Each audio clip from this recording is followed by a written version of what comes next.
மாதிரின்னு சடனா ஒரு நெறைய கெமிக்கல்ஸ் இருக்க கிரீமையோ, இல்ல திடீர்னு ஒரு ஃபேஸ் பேக்கோ நம்ம ட்ரை பண்ணக்கூடாது. கண்டிப்பா அது லாங் ரன்ல ப்ராப்ளம் வரும். ஸோ எந்த ஃபேஸ் பேக் நீங்க ட்ரை பண்ணுங்க, எந்த ஒயிட்னிங் பேக் நீங்க ட்ரை பண்ணாலும், அது ஒரு இயற்கையான ஃபேஸ் பேக்கா தான் இருக்கணும்.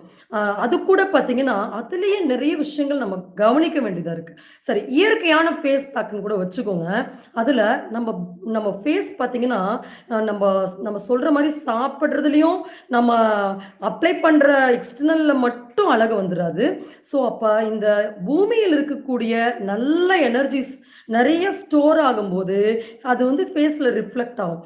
அதே சமயத்துல ஒரு சில கெட்ட எனர்ஜிஸ் வந்து நம்ம அட்ராக்ட் ஆகும்போது, அதுல இருக்கக்கூடிய அந்த பொலிவு அப்படின்றது பாதிக்கப்படுது.